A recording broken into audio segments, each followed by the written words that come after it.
सुखदेव जी महाराज ने कहा गुरुदेव मैं आपको गुरु दक्षिणा देना चाहता हूं, आप गुरु दक्षिणा मांगो, क्या चाहते हो आप मुझसे? महाराज जनक ने कहा, महाराज जनक ने कहा बेटा सुखदेव मेरे पास धन संपत्ति की कोई कमी नहीं है, मैं कुछ भी नहीं चाहता हूं गुरु दक्षिणा में, तुमसे कुछ भी नहीं चाहिए मुझको, जाओ तुम अब। लेकिन सुखदेव जी ने कहा नहीं गुरुदेव दक्षिणा तो लेनी पड़ेगी, देनी पड़ेगी मुझको भी, नहीं तो जो मंत्र मैंने सीखे, जो विद्या सीखी है वो उसका असर हो ही नहीं सकता है, वो ऋण रह जाएगा मेरे ऊपर, आप मांगो, क्या गुरु दक्षिणा चाहते हो आप मुझसे?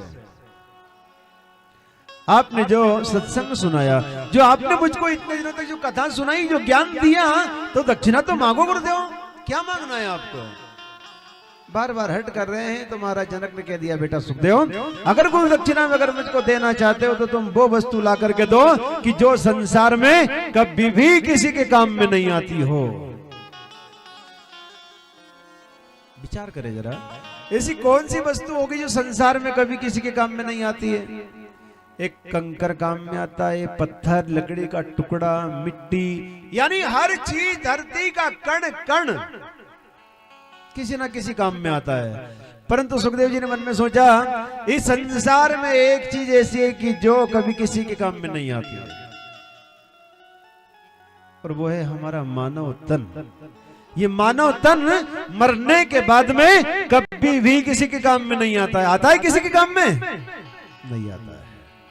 चाहे कितना ही सुंदर हो, चाहे कितना ही धनवान हो, चाहे कितना ही गुणवान हो, चाहे कितना ही विद्वान हो, लेकिन मरने के बाद में उसकी कोई कीमत नहीं, कोई काम में नहीं आता है वो।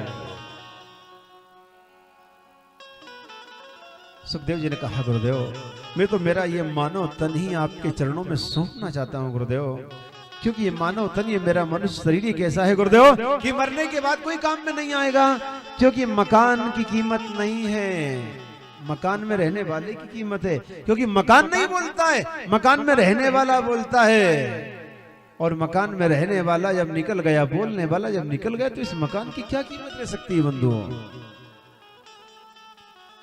आप हम सब खिलौने हैं भगवान के। जितनी चाबी भरी राम ने उतना चले, हम खिलौना है, ओ हम खिलौना है, वो है खिलाड़ी, और सब उसी के बनाए हुए हैं, सब उसी के बनाए हुए।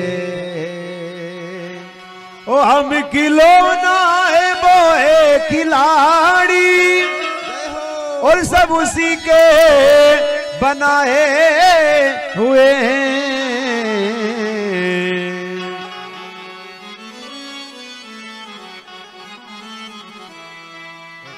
सब वो परमात्मा के बनाए हुए हैं। आप सब जब तक वो परमात्मा की कृपा होगी तब तक ही संसार में रहेंगे, इसके बाद में हमको छोड़ करके जाना पड़ेगा यहाँ से।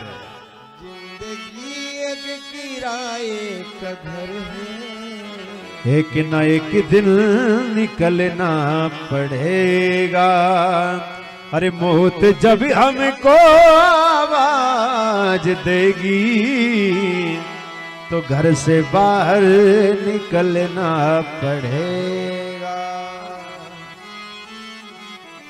देखने के लिए भाव चाहिए हमारे मन में, हमारे मन में भाव चाहिए। भगवान हर जगह मौजूद है। ऐसी कौन सी जगह है जहां भगवान नहीं है? ऐसी कौन सी जगह है, ऐसा कौन सा स्थान है जहां भगवान नहीं है? अरे भगवान हर जगह मौजूद है, बस हमारे मन में देखने के लिए भाव चाहिए।